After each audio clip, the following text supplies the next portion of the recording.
آی مردم، آبرو بردن مردم کار آسان نیست. آبروی مؤمن بردن خون مؤمنه، بدتر از خون مؤمنه، مهمتر از خون است. اما یک عده متاسفانه در زمان ما مثل آب نگاه آبروی مردم را میبرند.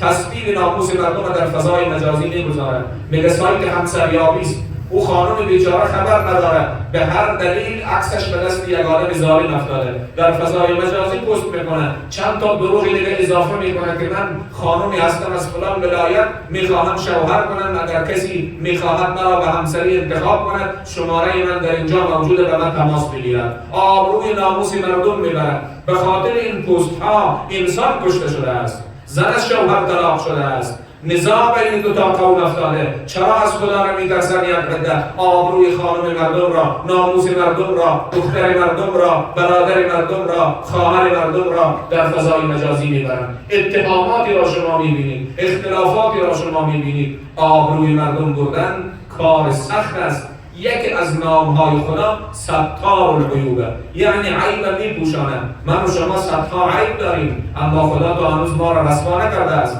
آبروی ما نرفته است. او ستار العیوب است. عیب رندان نکن ای زاهد پاکیزه سرشت، که گناه دیگران بر تو نخواهند نوشت. من اگر نیکم اگر بد تو برو خود را باش.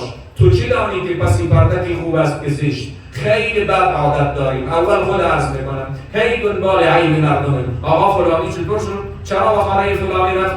فلانی چرا لنگیش کج بود؟ او چرا چادرش کوچک بود؟ او چرا این حرف زد؟ صدها عیب را برای دیگران تراش میکنیم، اما عیب خود را هرگز نمیبینیم. به امام صادق گفتن آقا ما خیلی مدتها سالهای با شما بودیم، دیگه شما خبر دارید که در میان ائمه پیرترین و مسنترین امام صادق علیه السلام، دیگه ائمه سنش کمتر بودن. امام صادق در میان تمام امامان ما و شما سن زیاد کرده، شیخ الائمه است. گفتن سالها با شما بودیم، نشنیدیم یک دفعه در رابطه با یک کسی شما صحبت کنیم. امام گفت وای بر شما، من تا هنوز از عیبهای خود فارغ نشدم، چطور عیب دیگران را بگویم؟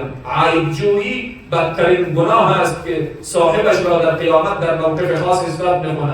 خدا میگه خب اگر فلانی سیاه‌پوست بود، اگر قدش کوتاه بود، اگر دماغش کوچک بود، اگر چشمش تنگ بود، من خلق کرده بودم، پس تو هم بیا مثل او اینجا یک کسی را خلق کن. چرا عیب مردم گفتی که چشمت کوچکه، قدت باریکه، قدت پخچه، چشمانت چرینه، قوارعت خرابه؟ اینا خلقت خداست. عیب جویی از گناهان بزرگه.